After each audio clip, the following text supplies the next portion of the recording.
lastik akımı nasıl yapılır izleyin. İlk önce bir tane lastik alıyorsunuz. Bir de parmaklarınızın olması lazım.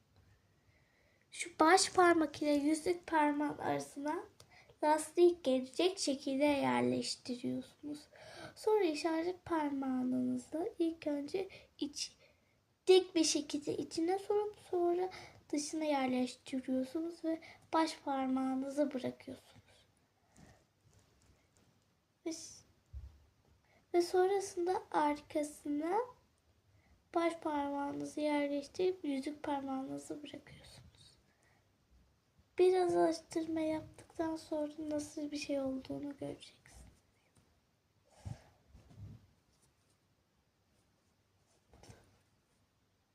Olmuş. Nereye gitti lan? Lan video açık.